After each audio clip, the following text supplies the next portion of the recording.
Well, welcome to this IGC event on the impact of COVID-19 on international remittances and financial inclusion.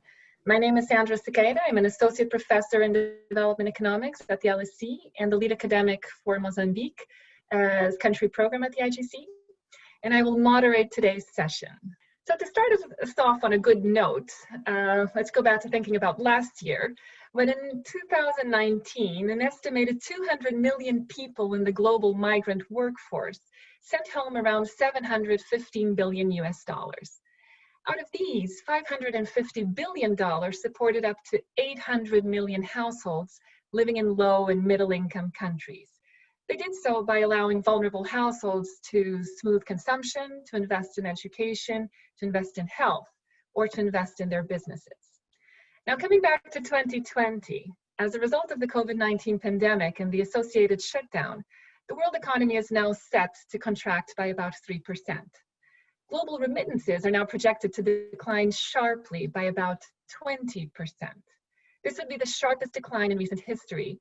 Just in way of comparison, during the global financial crisis in 2008, global migrant remittances dropped by only 5%. Now, the global migrant workforce is being particularly hard hit, largely because it's more likely to work in sectors that are vulnerable to loss of employment, reductions in wages. They tend to have fewer employment protections as well, or they are often self-employed.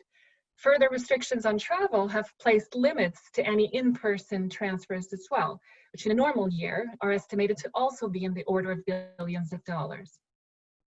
So this major drop in financial flows is threatening a critical lifeline, both for vulnerable families and for economies in the developing world. So the IGC convened this event today, the 16th of June, which is also the International Day of Family Remittances, to bring together experts to try to discuss the challenges ahead for international remittances and financial inclusion in the developing world. Today, the IGC has also launched a policy brief that underscores the importance of remittances, particularly in light of COVID-19, highlighting both short-term and medium to long-term policy priorities and providing recommendations on how to try to magnify the development impact of remittances. You can find this policy brief in more IGC publications addressing the challenges of COVID-19 at www.digc.org/COVID-19. We have a direct link to the policy brief shared in the chat box as well. So today I will be putting a question or two to each of our speakers before we move on to a general discussion so that you can have a chance to also ask some questions of your own. Please write them in the Q&A box. So I would now like to welcome our distinguished panelists, starting with Monique Nzanza-Baganwa, who is Deputy Governor of the National Bank of Rwanda, Professor Devesh Kapoor, who is the Star Foundation Professor of South Asian Studies and Director of the Asia Program at Johns Hopkins University, Deepali Fernandez, Senior Migration and Economic Development Specialist at the IOM, the International Organization for Migration, and Dilip Ratha, who is the lead economist of migration and remittances and head of NOMAD at the World Bank. And Dilip will be joining us in about 20 minutes time. So I would like to start with Professor Devesh Kapoor. So as I mentioned, as of 2019, remittance flows to low-income and fragile countries reached about $550 billion US, surpassing foreign direct investment. On top of that, remittances are often counter-cyclical as well, meaning that they can increase when the country of origin is in relative recession, allowing receiving countries to smooth consumption and investment across time. So a drop in remittance flows is likely to place further economic, fiscal, and social pressures on governments throughout the developing world. So the question that I would like to ask is, what do you see as the most worrying trends, and which countries, in which regions do you think are likely to be the most affected? Thank you, Sandra. I think you've laid out all the sort of issues and the concerns that we have. So, one is, of course, the unprecedented decline in the volume of remittances by about 100 billion. And this is occurring at a time when these countries are facing massive negative economic shocks. As you pointed out, in the past, one of the many virtues of remittances was that they were counter-cyclical. but this time the economic shocks are correlated across countries and across regions. So the decline is happening precisely at a time when these countries desperately need additional resources. And it's also happening at a time when other sources of financial flows, especially private, and I would argue also bilateral flows, are going to decline because there are budgetary pressures in most Western countries, and it will be very hard for them to sharply increase, say economic aid. Now, we of course think about the virtues of remittances, especially at the household level, helping families to increase consumption, improving health, education outcomes, so on and so forth. But I think what I want to just spend a couple of minutes to sort of reflect on the larger macroeconomic effects in several vulnerable countries. I mean, remittances, we know, are for quite a few countries are important for the balance of payments. And, where they are 10 to 20% of like GDP, when you have already a large economic contraction, when exports are falling, commodity prices, etc., and also other sources of foreign exchange like tourism earnings are also falling, there are going to be very big increases in balance of payments problems. Latin America, which you may recall had the 1980s, the lost decade because of the balance of payments crisis. Many countries there, especially Central America, which is very dependent on remittances. You can take a country in Africa like Zimbabwe, in Asia like Nepal, in the Middle East like Lebanon. All of them depend massively on remittances to stabilize their balance of the payments.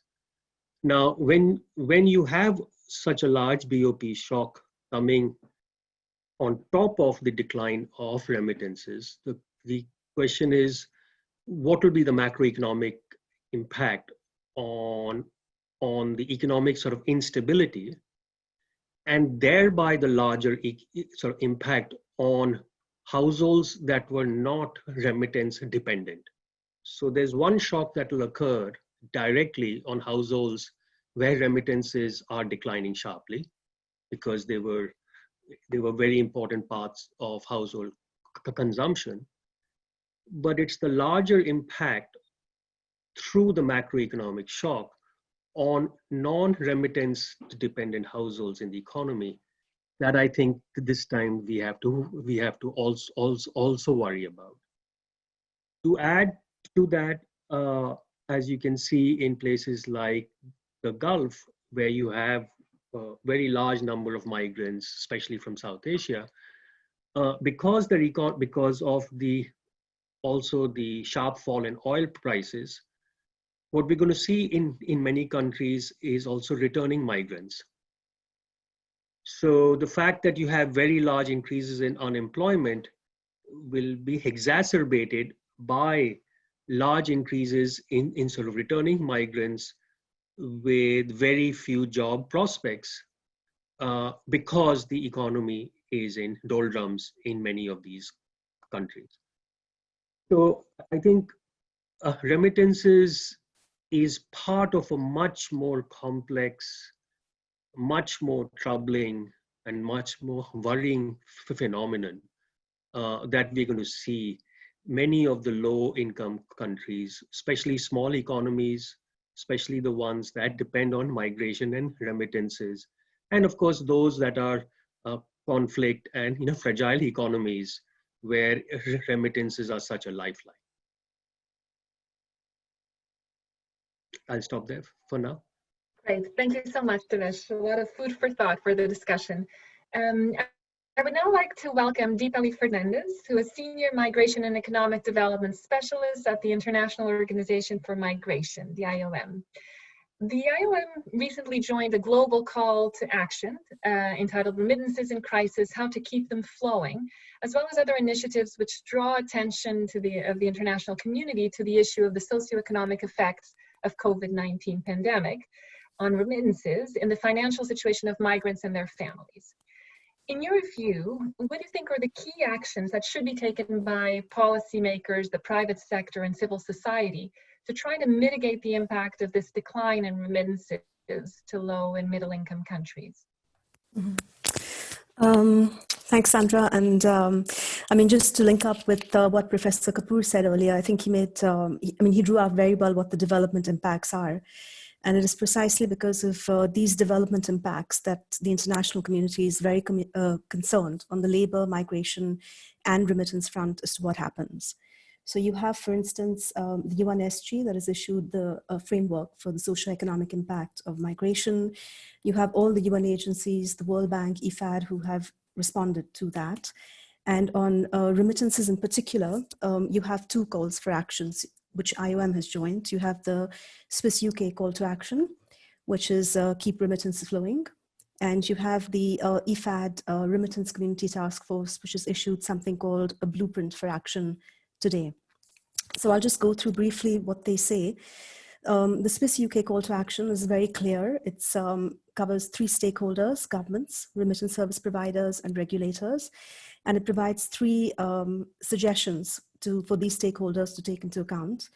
The first is for government. It says, well, government should try to make remittance provisions an essential service. Second, it says economic support measures should be extended to remittance service providers, but also to migrants. So, for instance, social security measures and requirements for food and things like that. The third is that there's a need to develop and upscale digital channels for migrants and their families. The IFAD blueprint for action adds, in addition to these, a couple of suggestions for governments, which is that they should consider waiving taxes for remittance service providers and recipients of remittances. Secondly, they should consider as well setting up public-private working groups and government diaspora working groups as well. And finally, there's a need for more data, which is something that is felt across the board. The second thing is a suggestion made by the Swiss-UK call to action, as well as the IFAD one, which talks about basically suggestions to regulators. And I'm not going to spend much time on this because it's quite detailed. It's linked to the anti-money laundering and combating terrorist financing framework. But one regulation in particular, which is worth mentioning, is the requirement for proportionate know your customer requirements. Because this was already a bit problematic with money transfer operators before the crisis.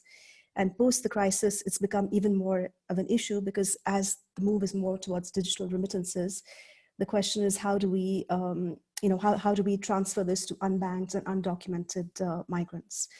The third stakeholder is basically remittance service providers.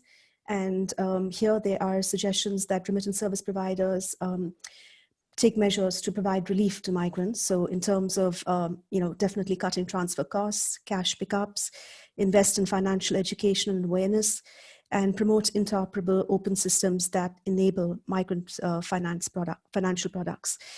And what the IFAD blueprint also adds to this is essentially, think of creating remittance-related emergency saving products. For all stakeholders, and specifically diaspora associations and NGOs, both initiatives stress the importance of financial and digital literacy, as well as the need to disseminate information on digital channels and products. So in all, these are two excellent initiatives. They, between the two of them, set out a roadmap as to, in a way, as to what needs to be done. They have drawn on the expertise of international organizations, the private sector, as well as diaspora associations and governments. So in a sense, we kind of have a roadmap, but we need to, look at how we can implement it going forward. And this morning, the Swiss-UK call to action, many governments spoke about this. So it'll be interesting as to what the next steps are going to be. Thanks. Excellent. Thank you so much, Deepali. I would now like to hear from Monique Zanzabaganwa. Monique is a Rwandan economist and politician who has served as the Deputy Governor of the National Bank of Rwanda since 2011. She has also served as Minister of Trade and Industry from 2008 to 2011 and Minister of State for Economic Planning in the Ministry of Finance and Economic Planning from 2003 to 2008. Prior to that, she was a lecturer in economics at the National University of Rwanda. So in addition to dealing with the financial concerns at the macro level that Professor Kapoor mentioned earlier, such as debt management, balance of payments, access to foreign exchange, policymakers need to also consider that the economic fallout from COVID-19 is perhaps most severely felt by those who have little or limited access to financial resources. So what we would like to hear from you is, how do you think financial inclusion can help us better manage the overall impact of COVID-19?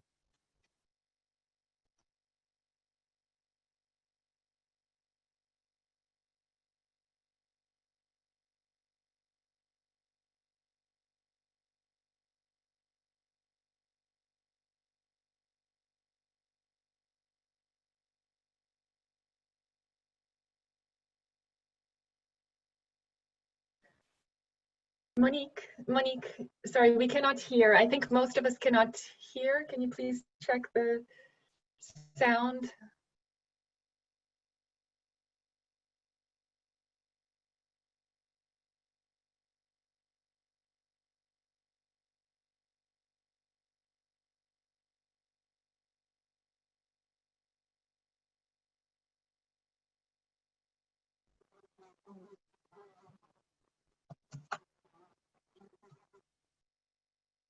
Could you try to mute and unmute again? Can you hear me now? Yes, we can. Perfect. Excellent.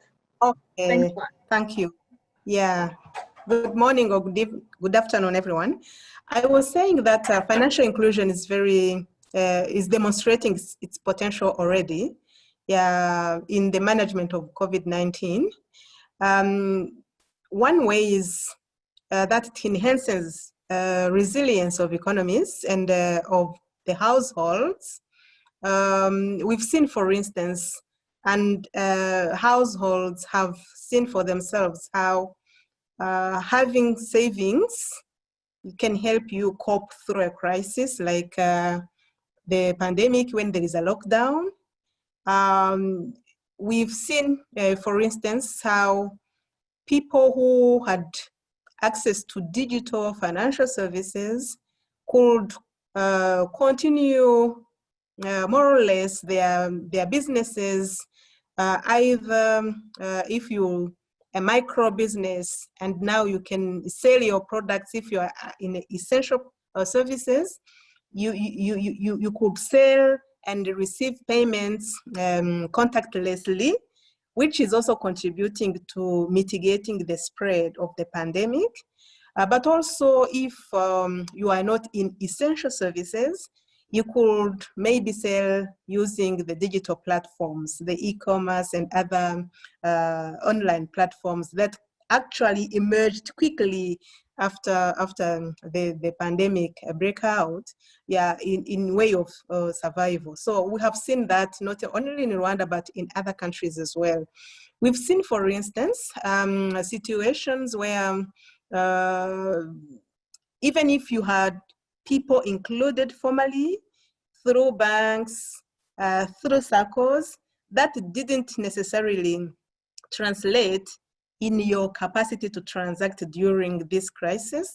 But those who could quickly, swiftly link their accounts to a digital channel, or who were already enjoying digital connection, a mobile money account, they really demonstrated better resilience and in coping with this pandemic.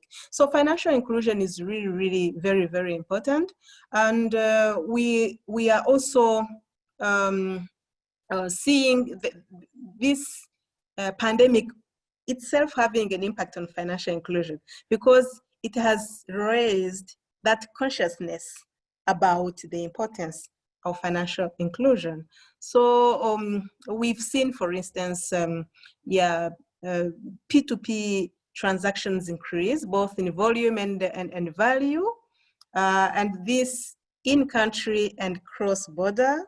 And we've seen remittances through MNOs, mobile network operators, actually increased sharply, while remittances through the ordinary remittance companies kind of really sharply declined, almost disappearing. So we believe financial inclusion is really good for building resilience at the macro, but also at the micro level, both firms and individuals. Excellent. Thank you so much. Let me ask you a quick follow-up question on gender. So we know that about half of the global migrant force are women. We also know that women tend to be the majority of remittance recipients, but it is also the case that they tend to have lower levels of financial literacy and lower levels of financial inclusion. So what do you think are the main barriers for women to be able to access finance, and what can be done to boost their financial inclusion, particularly leveraging now the pandemic, as you mentioned? Mm-hmm. Yeah, maybe to answer your question, just to pick where I left, on financial inclusion, the use of digital financial services has really, I would say, come to the rescue of women in many, many ways. Women normally tend to lag behind on financial inclusion and formal financial inclusion for that matter. In Rwanda, we are lucky to have more than 92% of women financially included, and we have only financial gap on formal financial inclusion of 7 percentage points.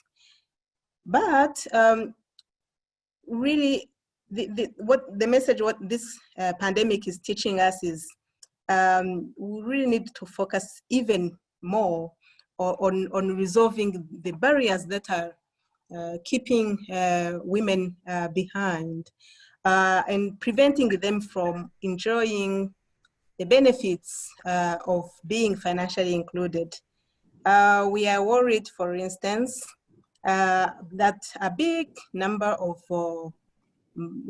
MSMEs are operating in the informal, and women owned businesses, micro businesses really are big in number. And these are huge contributors of employment offered through the private sector.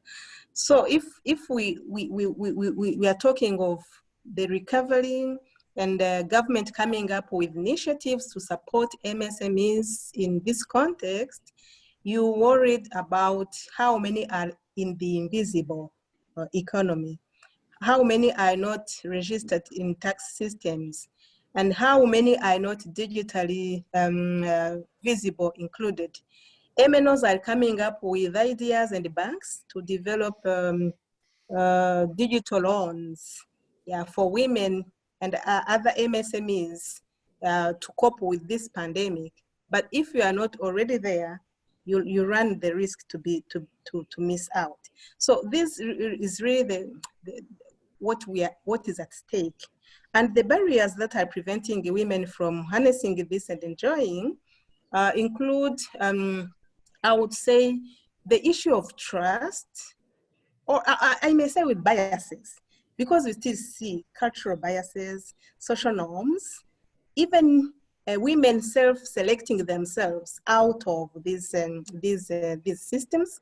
And this, when it's combined with the burden of the care work, you find women really facing time poverty, facing information poverty, and information that is being communicated doesn't necessarily reach them where they are and the way they should be ready to receive it.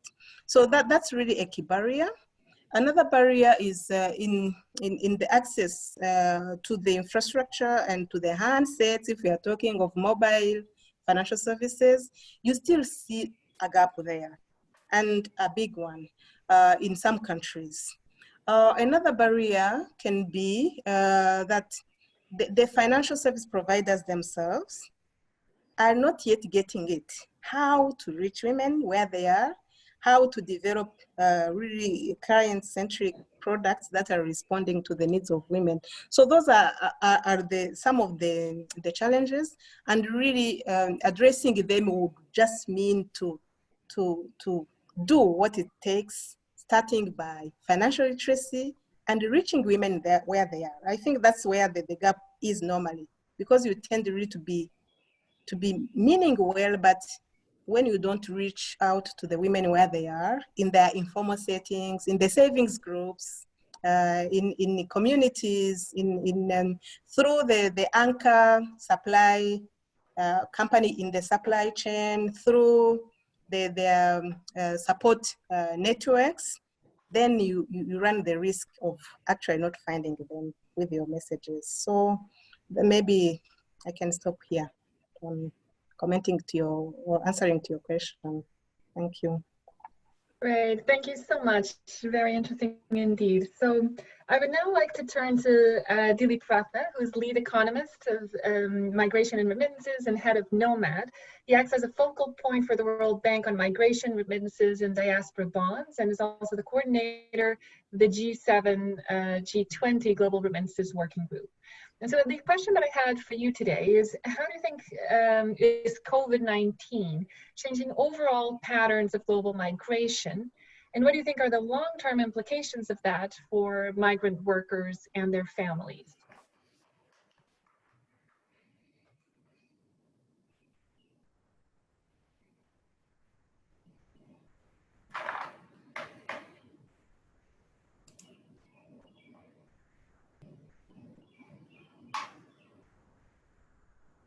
Dilip, have you joined us?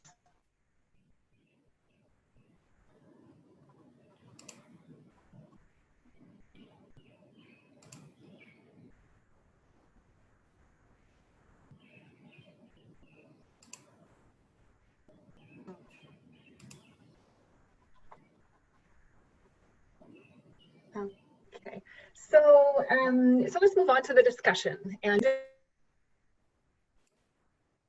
let's move on to the discussion, since hopefully Dilip will still be able to join us for this part of the event. So I'd like to kick off with some general questions that build on a lot of the comments that were already made by our panelists.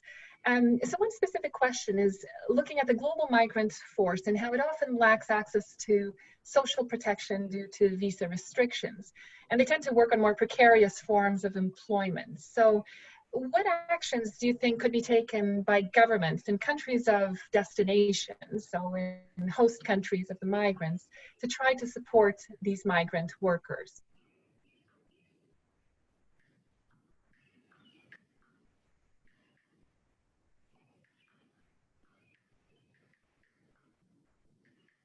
Are you directing it to anyone specific, Sandra? Not specifically, so feel free to jump in. So one thing I think where this crisis is sort of distinctive is, you know, when we in our discussion on remittances, we are apprehensive about the consequences of the decline in remittances on the remittance receiving households, right? And that's the usual discussion we have in these cases. But this crisis has as much, more or less, affected the sender as much as the receiver. Because as you so rightly pointed out, they work in the very sectors where their lives are most precarious. They are the ones who are laid off first. They have no safety nets. And many of them, for instance, especially say workers in the Gulf, etc., are desperate to go back home because they have nothing.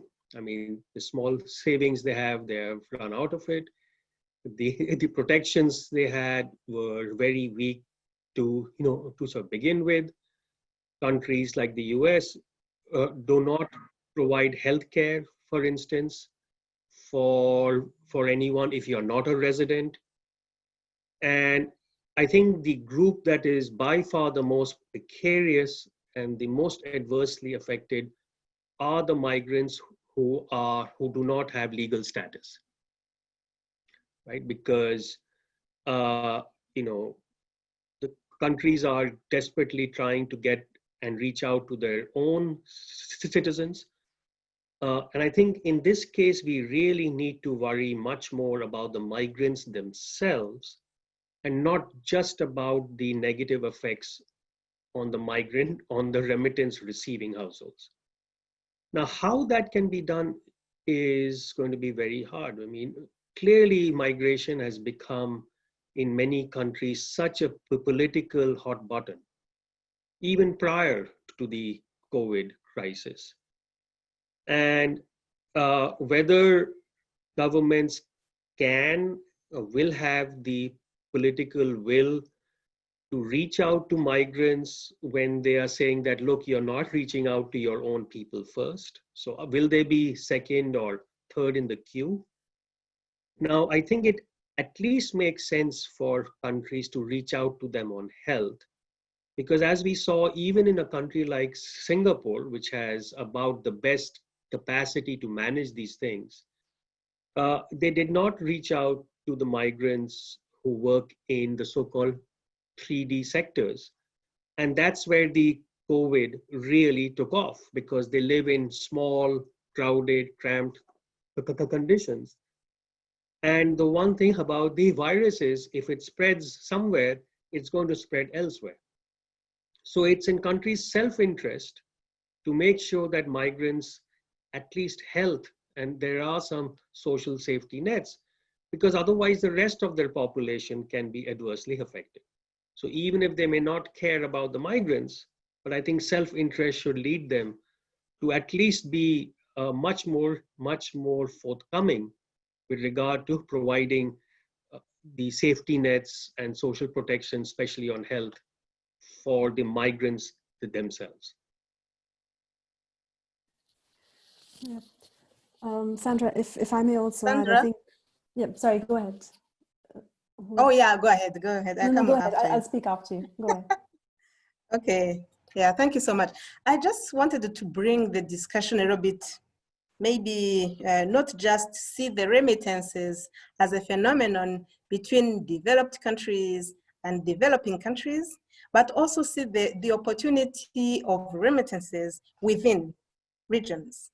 If, for instance, I look at it as a phenomenon in Africa, and as an example, what can be done as economies to really support both the workers in foreign countries and the households back home? I believe there is a case for really all the countries to collaborate so that we mitigate the economic impact of this COVID-19 and sustain the faster recovery of our respective economies. I think that's really key. But I also believe that we have those inclusive social health systems that are looking at both I would say the citizens and the residents as really, I would say, the human resource base that the economy have for development. These can be not just the workers, but also the investors, companies and firms, micro, medium, small, large, whatever. And I also think that there is a case for the regulators to collaborate so that we support even the smaller remittance, I would say, capacity out there to flow in by really looking at the regulation and also at the collaboration at the that is cross-border. I just wanted to also bring that aspect of within regions when it comes to supporting this important flow of resources supporting balances of payment. Thank you so much. Deepali, please. Yeah. Sandra, I mean, I would have to say that basically it is also partially a political issue because, I mean, this crisis is health and economic, but it's hitting countries in a way that it's impacting everybody. So it's very difficult, as Professor Kapoor said now, to make a differentiation and say, do we treat one section of population better, or, you know, I mean, we have to treat everybody on par at the very least. And undocumented labor and labor in the informal sector, actually, which is for developing country about 70 to 75% of the informal sector, is very badly affected because they have no savings or low savings and don't necessarily have access to social security systems. But having said that, it's also necessary for health reasons, as Professor Kapoor pointed out, but more importantly also, I mean, just to ensure basic survival, food, shelter, clothing, those kind of basic things. And I would say a third aspect is you do have a degree of returning migrants within regions, but also within countries. And you know, that can potentially be an opportunity because it can kickstart things in the rural economy. Migrants, whether they are returning from developed countries or, you know, larger developing countries or within the country, they are bringing back certain skill sets with them. So the question is, how can these skill sets then be leveraged to create small industries within the rural economy, which still exist, but you know, I mean, normally our belief was as we develop, the agriculture sector becomes smaller, services sector becomes bigger, but what can we change over here? What can we kind of create? And then as Ms. Sanza Baganwa pointed out, there's a lot we can do on the financial product side for migrants at this point in time. And it would be the appropriate time to actually enhance that entire ecosystem, the financial ecosystem, beyond just, you know, basic remittance transfers to insurance products, savings products, mortgage products. As Ms. Sanza Baganwa pointed out, you know, the mortgage loans, the debt loans that are being given out by MNOs in Rwanda. These are interesting kind of examples to look at how we can kind of take them forward. And of course, from a larger perspective, I mean, there's a need to also recognize that migrants contribute economically, trade-wise, small trade, small entrepreneurs, small micro businesses, but there's a need to recognize that to some extent and see how we can leverage that and move that forward as well. Thanks. Great. Can I, yes, Professor Kapoor? I just wanted to add one thing, that in our, you know, for a long time, I've been watching this space on sort of remittances, and I think a little bit, for very good reasons, of course, pay so much attention on cross-border flows and cross-border migration. But I think we somewhat underplay what is happening in internal migration. And internal migrants are much more off the radar. The role they play, the challenges and problems they face. It was very visible in India now when, you know, 10 million people moved, and that's a huge number of people. And suddenly the system was caught off guard. And so I think, you know, when we think of remittances, I hope that we also think about internal remittances, which are not unimportant in many countries where you have larger, you know, especially large countries where you have a fair amount of rural to urban migration. And so this is just a plea that when we think about remittances and migration, we don't only focus on the international part.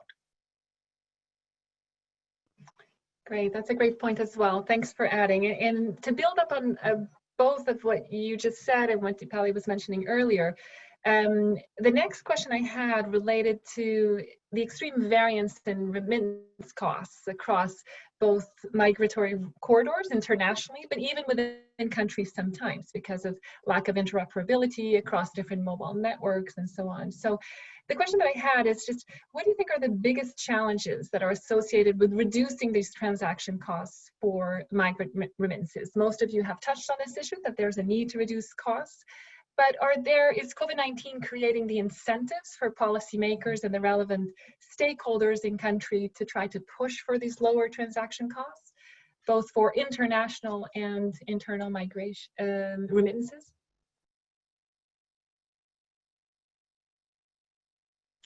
Perhaps I would start with asking. Yes. I think there is a strong case for that. Internally. Initially, as a response to the lockdown situation, we've seen measures such as zero rating some of the services in the money transfers, but that was just for a period. And that has created a momentum to actually consider after that period, what is going to happen on the fees? We've seen that with zero rating some of the fees, the use was really very huge, and we want to not lose that opportunity. That's internally, but also as cross-border. Quite before the break out of COVID, there was, for instance, efforts in, say, the East African part of the East African community to actually harmonize the fees, reduce the costs, and we've seen also efforts at the policy, such as the regulation. How can you ease the know your customer, proportionality issues? How can you harness sharing the data across borders so that you reduce on regulatory costs? How can you create an environment, sandbox strategies to let people test new technologies to send and receive money, especially using digital financial services? All of that is contributing really to reducing the costs, including regulatory costs. So there is really a case in encouraging this to continue and really promoting even more, because we've seen that it really contributed a lot in that resilience I was talking about. Thank you.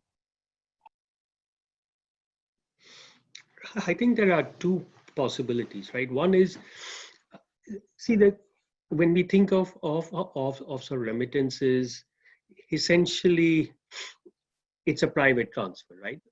From an individual or a group on one side to a household or an individual on the other side. But the question to ask is it also a public good? I mean, in its aggregate effects, right? Because if it's a public good, then the question is there a case for building a platform, right, which is a international effort on which it's like a highway you build, on which all these transfers can occur, so that the countries, instead of putting on individual all these anti-terrorism clauses, all the regulatory burdens, if it's a platform on which you control, then you can always check on what's happening. Right now, we know that in many countries, the remittance transfer companies, there are monopolies. It's hard to break them down. One possibility that offers a very cheap option is sort of using blockchain technology.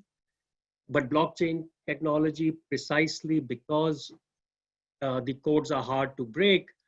Countries are reluctant to adopt it because it might run afoul of their anti-terrorism checks and so on and so forth.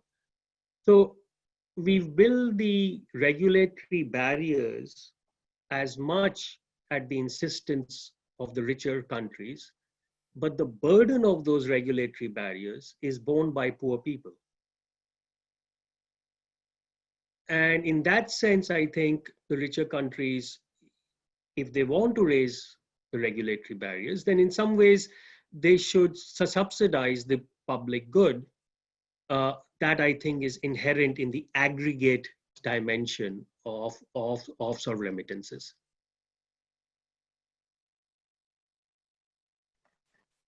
Great, thank you so much, all of you, and thanks everyone who has submitted their questions through the Q&A box. In the interest of saving time and having more questions answered, I'm going to round them up in groups of 2 questions each. So I will start out with a question by Juliette Hirsch, who is a master's student at UCL. And her question to the panelists, to all of them, is whether there's any variation in government efforts to regulate remittance flows, so just building on exactly the conversation we were having. And if so, is there a significance of regime type on those regulations? So just adding this additional political economy concern.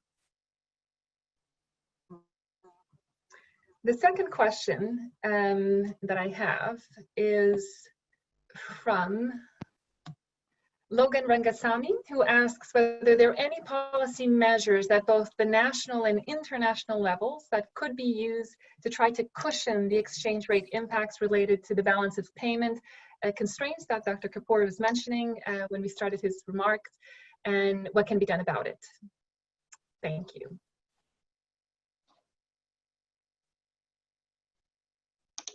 Since Dilip has just joined, so maybe he should answer these questions.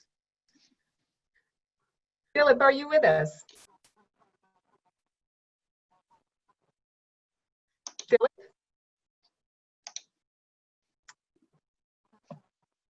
Can you try to unmute and mute and unmute again?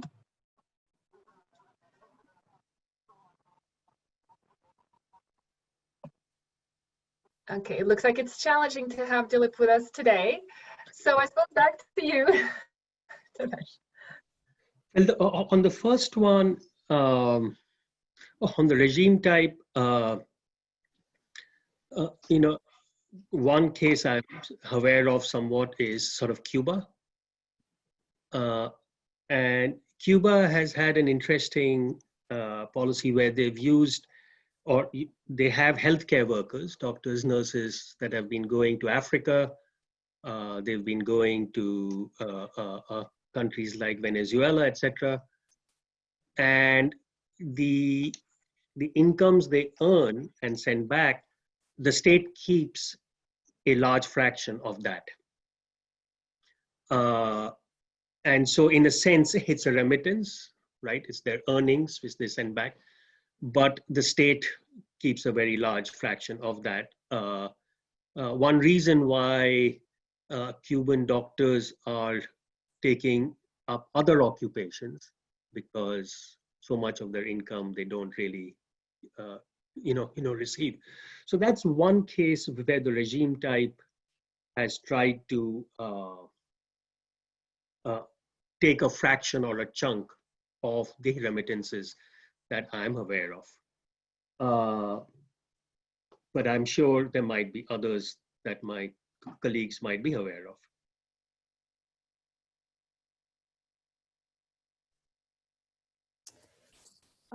I'll just, I don't know what was meant by exactly by cushion the Forex impact, because does it mean an appreciation or depreciation of the currency? Because, I mean, both can happen in times of crisis.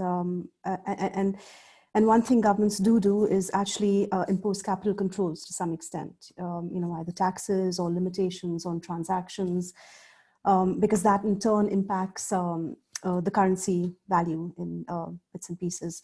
So I don't know what exactly is meant by cushion the Forex impact. I mean, what the person had in mind when they meant cushion the foreign exchange impact.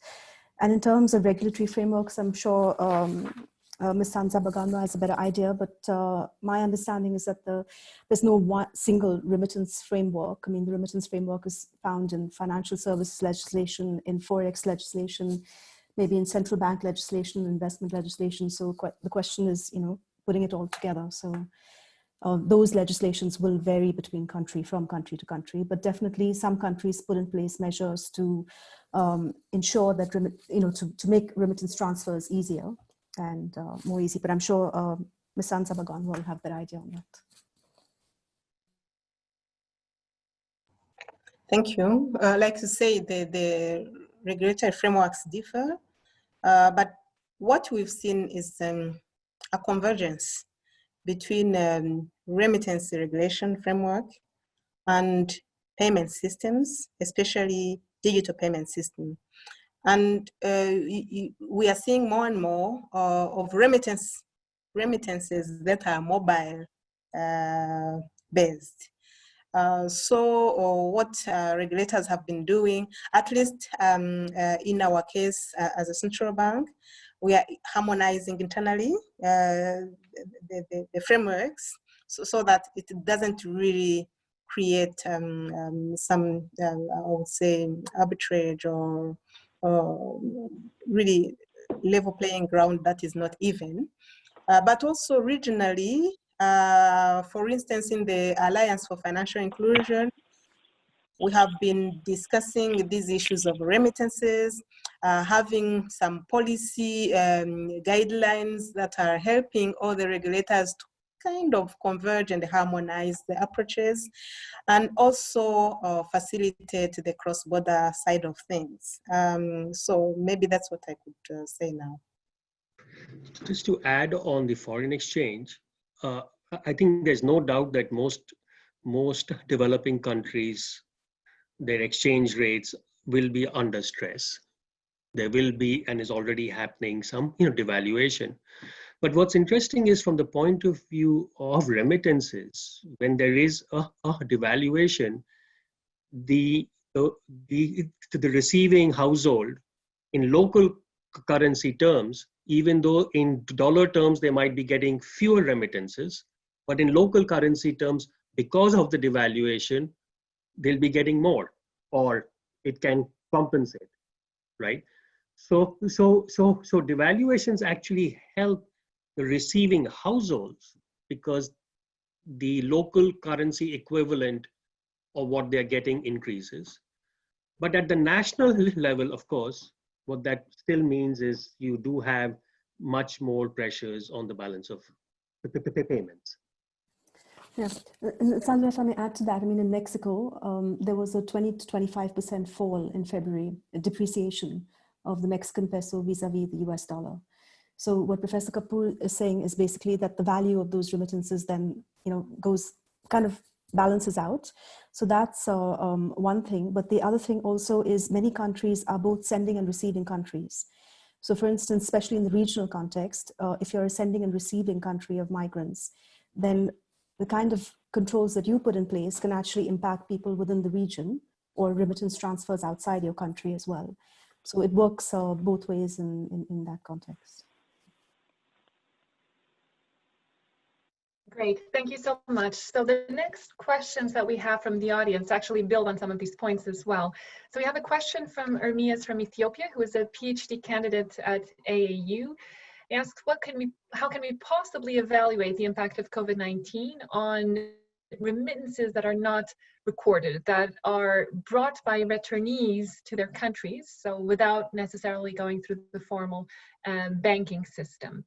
The second question that we have from Elwin Pangamin from the Women's World Banking is for all of the panelists and alludes to potential heterogeneity and impact across regions in the world. So she goes exactly on the example that Deepali was just giving, that there's evidence that remittances in terms of the amount, such as in Mexico and some countries in sub-Saharan Africa, have in fact increased during this pandemic. This is from data as recent as March. So what the audience would like to know is what your view is about this trend and how do you see it differing across other countries and regions? And with a follow-up to that, how do you see the similarities or the differences of the COVID-19 pandemic's impact on remittances relative to the financial crisis in 2008 and in 1998, especially in South Asia and Southeast Asia? So how long do you think it will take to recover from this current crisis? Thank you.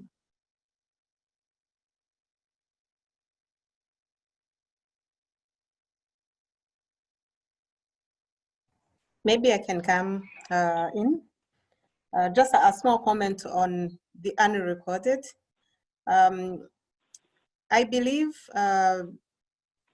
might be very difficult to know exactly how much comes in. But we know during this COVID, for instance, you have so many countries closed borders to their neighboring countries, and so on and so forth.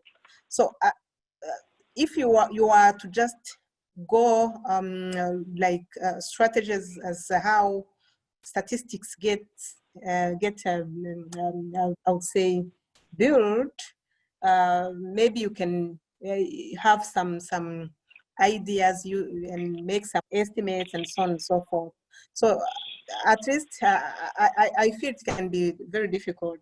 Reason for which actually also this re-emphasizes the case for easing the remittances technologies so that they are cheaper, they are faster, they are and you don't have necessarily to go by those informal channels to really remit or receive.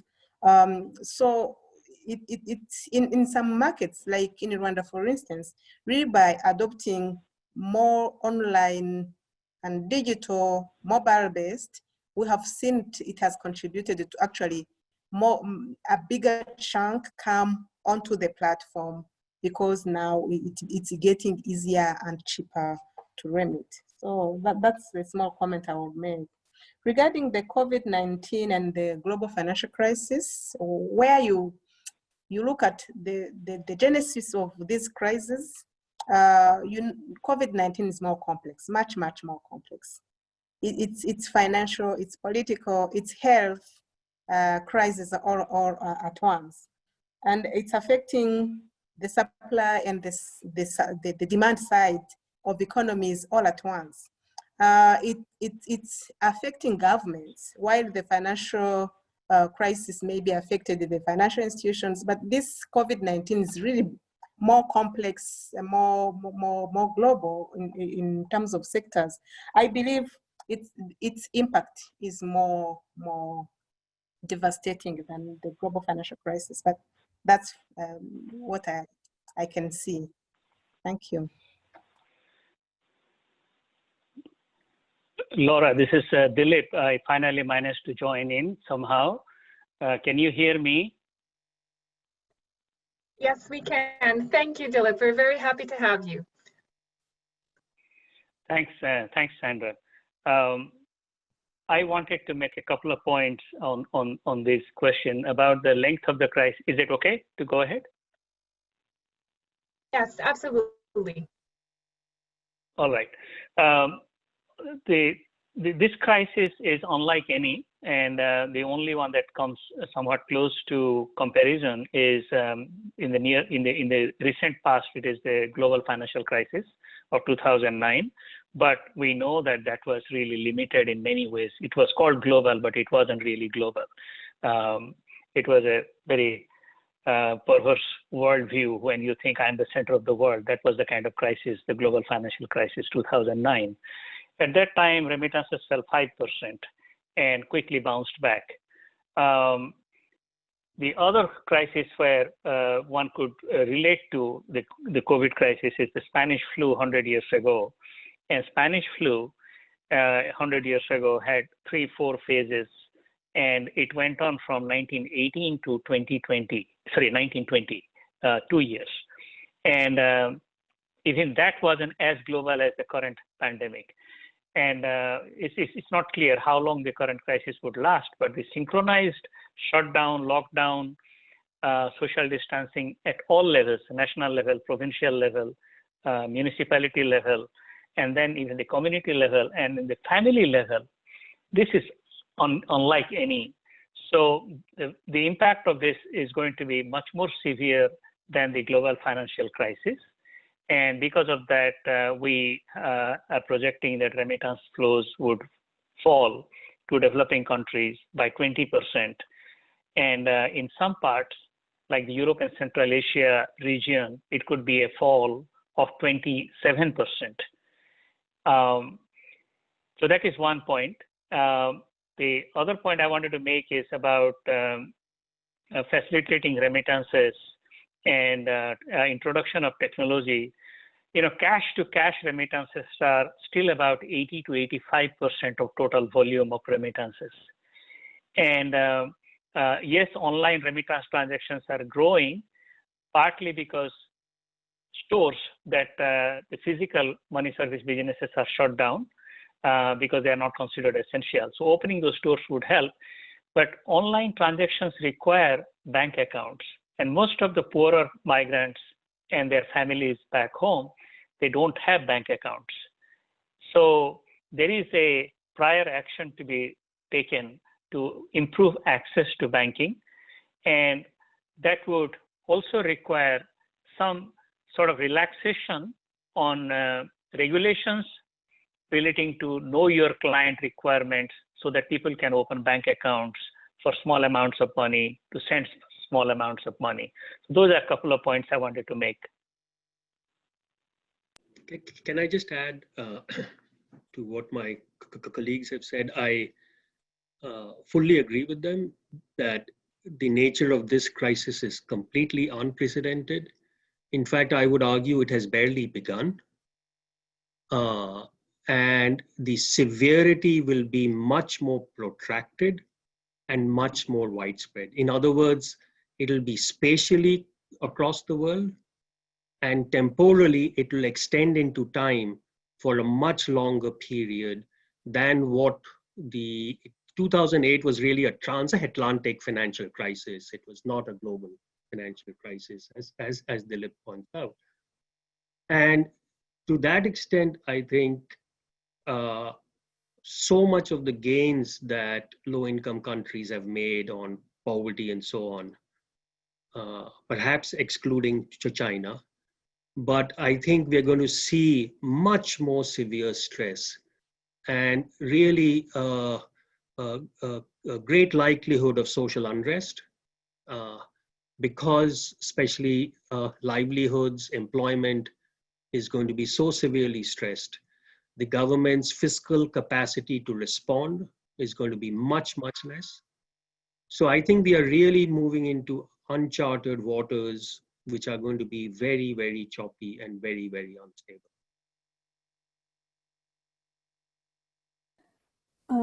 Sandra, I mean, I will add something from the migrant perspective. I mean, and that's primarily that, I mean, before this COVID crisis impacted us, we were talking about how technology and globalization is going to change how we work, in terms of robotics and automation and those kind of areas. Post the COVID crisis, we're having to deal with a whole set of different factors, what everybody on this panel has actually outlined. And we don't know how this is going to actually emerge for migrants in different sectors, in different corridors of movements, and in different parts of the world, internal, regional, and therefore what the impact on remittances as well is going to be as a result of that. So I think, that keeping an eye on how this is, going to play out in the migration remittances context is also something linked to where the future of work, in a sense, is going to be as well.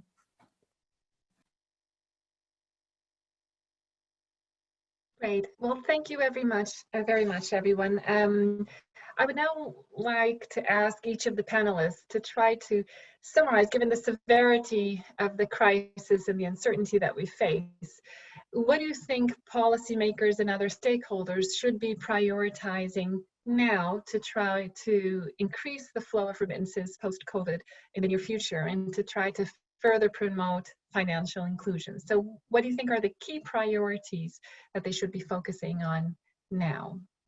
Thank you.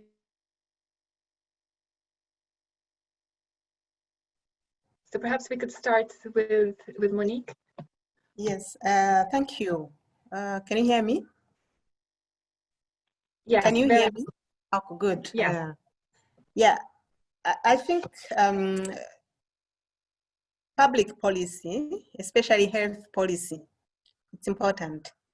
Before we talk of remittances, we are talking of people, the lives of both the migrants and their families back home.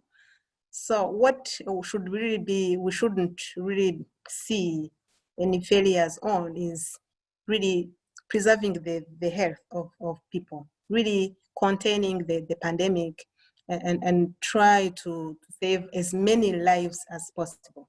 But I believe also, as we do, also look at how to create, to preserve the resources for the economy to keep running. We have seen governments come forth and introducing stimulus packages to help companies to also provide social support to families. And financial inclusion is key with these programs, because there is no better way of reaching out to these people in a situation of a health crisis like what we are living today, really, other than using the digital financial services. And creating interoperability among service providers is key, because you ought to also really be encouraging that you can access your money in a bank account, pull into your mobile wallet, and vice versa, and pay your family member who is running a mobile money with another telecom company which is not yours. So that interoperability is the key in this time around.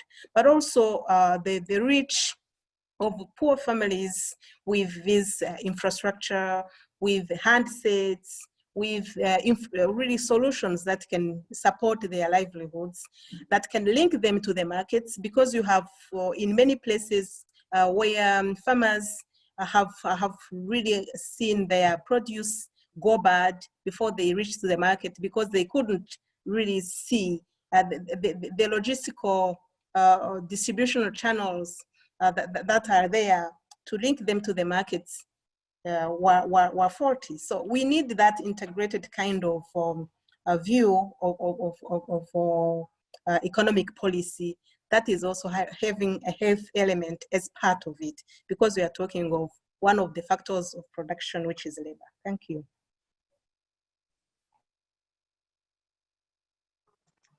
Great. Deepali, could you summarize your final thoughts?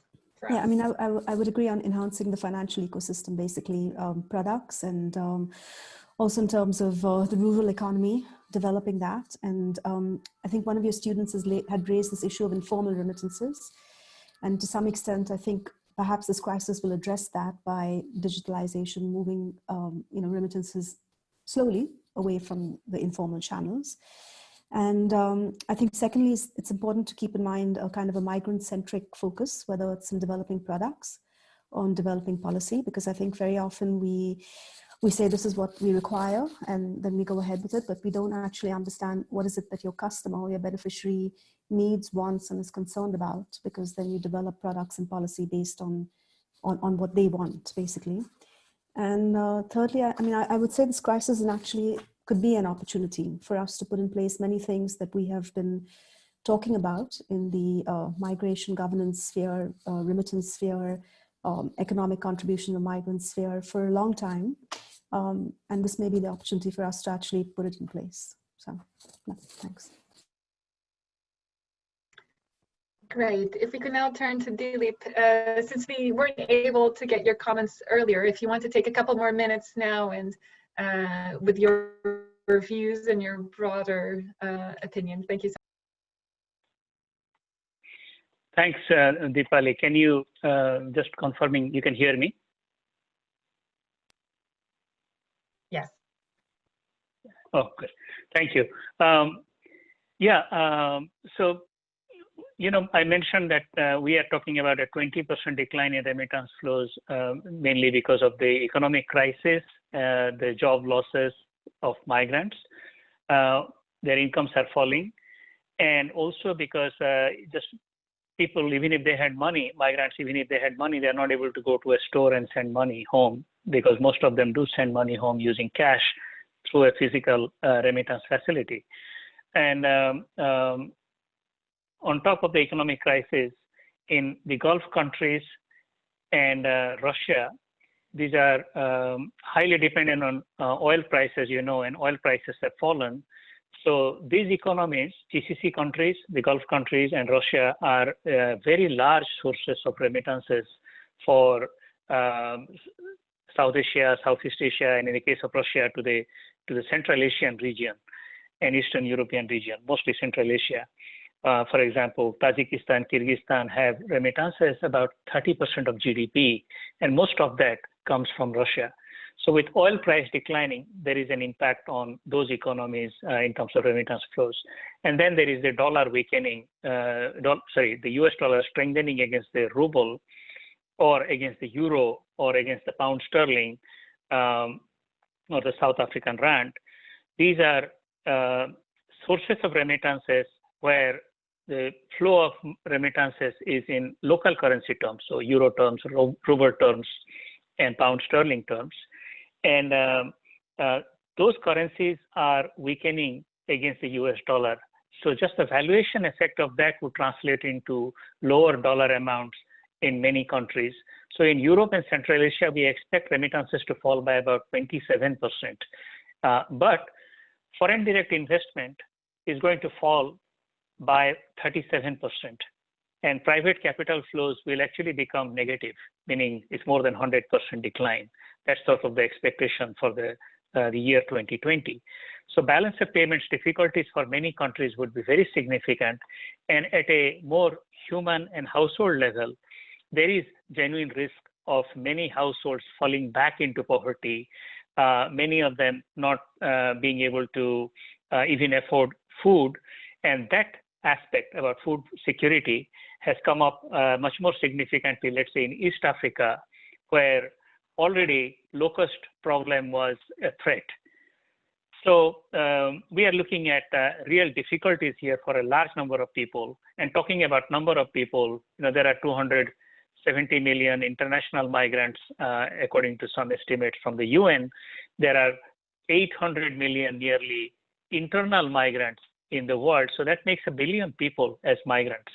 And then if each one of them sending money is probably helping one more person, that makes it 2 billion people who are involved and are affected by remittances.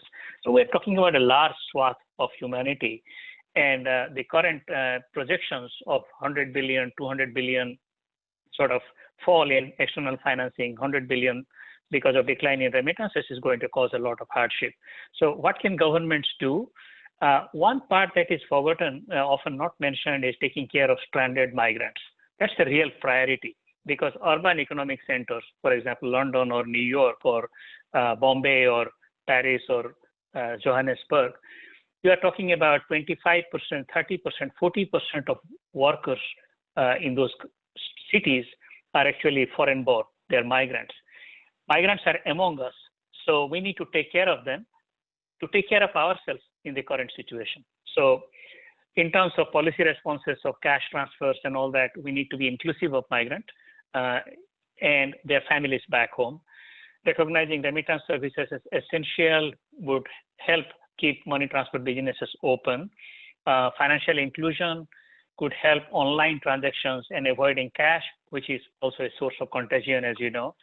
Advancing proportionate risk-based approach to regulation would be also helpful in financial inclusion. And then there is the issue of return migrants. People are coming back, not in large numbers, but some are coming back. They need to be taken care of as well by recipient communities, which are already struggling with unemployment, lockdowns, and all that. So that is another policy priority. And a final point is about actually the need to have better data, more and better data on remittances, especially on a high frequency basis. So we begin to understand how these flows are evolving. And for doing all of that, there is a need for a coherent and effective framework for implementing what I call the international remittances agenda, all those things I mentioned, including low-cost remittance platforms, developing remittance-linked financial products, leveraging remittances for improving sovereign ratings, or the issuance of diaspora bonds. Those are some of the points I wanted to mention. Thank you. Thank you very much, Devesh.